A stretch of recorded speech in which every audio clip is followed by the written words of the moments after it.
Delanie, it's so great to have you on here for season two of LAG Radio. What excites me most about having you on the show is you are a creative working in product and brand development. And as a copywriter and a content marketing strategist, I can tell that we both have this sort of shared passion for storytelling, business, and art. And you had mentioned that you were personally affected because the COVID-19 outbreak happened right as you were making some really big changes to your business. Could you tell us a little bit about product development, what it is, the business that you're building, and how the coronavirus changed everything?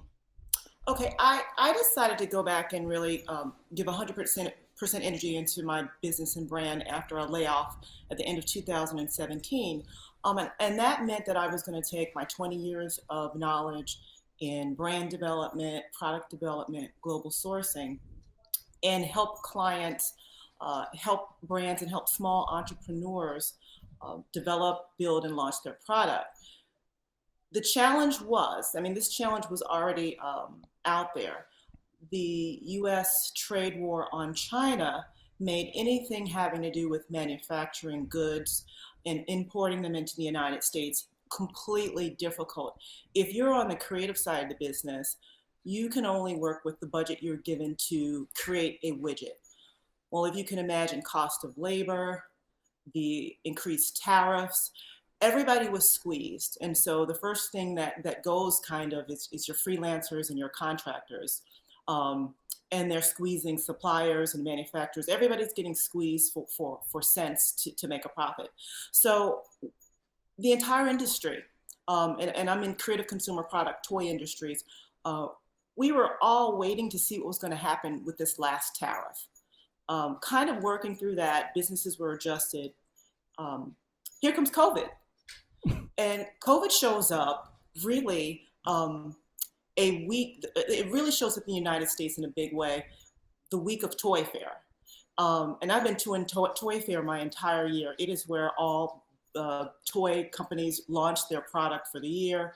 It's kind of like prom for toy companies, It's like CES. Yeah, exactly, Okay. exactly. Mm-hmm. And I was going. I'm a member of Women in Toys, and I was going for some volunteer work, and I was going to see suppliers who were coming from Taiwan and Hong Kong and China, and they canceled the China pavilion. So that meant anybody that I was going to see was not going to be able to be there. Wow. And then they implemented a no handshake policy. I mean, and so, coincidentally, it's at the Javits Center, which is now a field hospital in, Manhattan. And so I just said, whoa, I'm not going to be able to go. And I had been paying attention to COVID from my partners in China. So I knew what was happening, in January. Mm-hmm. And so that means today, we didn't know what it meant then. But now we know today it means you're not having business development conversations. For me, my clients aren't looking to develop any product because we're still trying to understand, who's going to make the product, who's going to ship the product, because you can't have there's no freighters moving, who's going to pack. All of that is stopped. And so for product development, lots of layoffs, need to pay your employees that you have.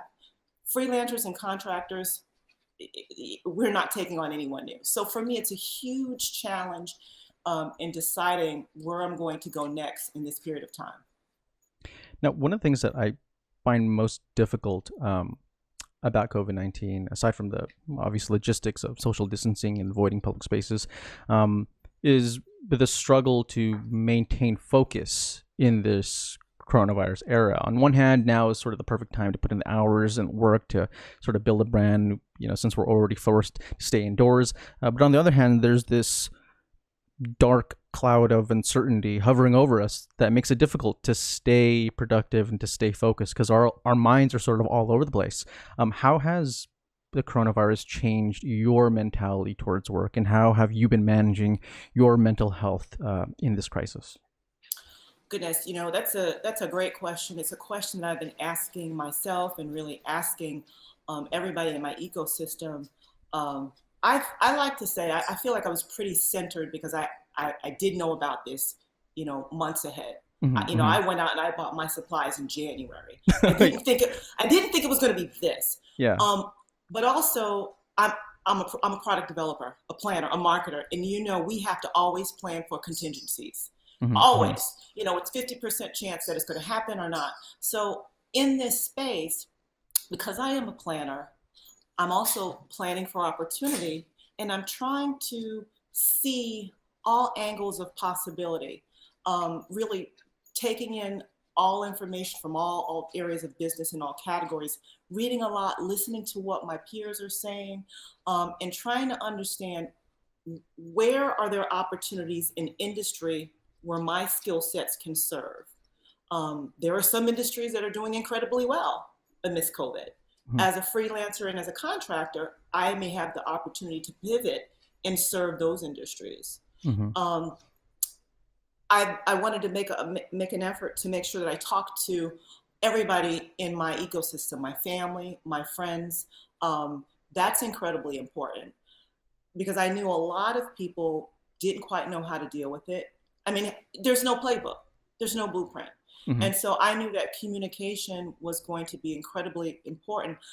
I saw an article, I believe in the Washington Times, I think Washington Post, that said, COVID has made business networking extremely difficult. I find it quite the opposite. I've had the most conversations and communications with my peers, with my colleagues, with my ex-coworkers than I've ever had in any period of time. And do you think it's because since everyone is sort of relegated to staying at home, and now there's just sort of this incentive, like we really need to communicate, we really need to put in the effort because so many things are being squeezed? I think so. I think, we want to be connected as humans. We can't see and touch each other, but we want to, and we also care. Like we also care about our friends, and so we want to reach out and just say, "Hey, how are you doing?" I've had a ton of those conversations, and I've initiated a ton. So I think it's. I'm sorry. Go ahead. Oh no, go ahead. Go ahead. I was saying because we're human and because we want to connect and we want to make sure people are okay. I think that's the caring part of who we are. So you seem like you're taking more of a tactical approach. You're just trying to look at this in terms of like, okay, what can I do in this situation, as opposed to saying like, oh my gosh, everything has changed, I can't really do anything right now. Well, I did that. That happened. You already went through that phase. I did that. I said, but I got to go through that quick. And I just, when you're always creating something from nothing, also, as Black and brown people, that's what we do. We know how to do that.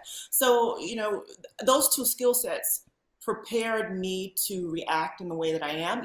Immediately I started thinking, well, where's the opportunity in this? How will this change business going forward?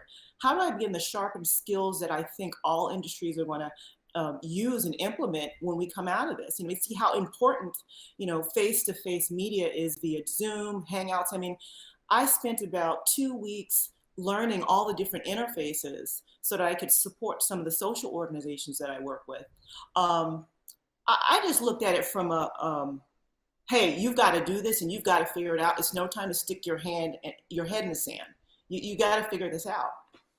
Yeah, I think at this time, now more than ever, as much as we have the time to sort of think and contemplate a next plan, I think being able to just do something and commit to working on something, because like you said, there is no playbook. There is no, this is what you need to do during the coronavirus pandemic. I think a lot of us are just trying to find our way.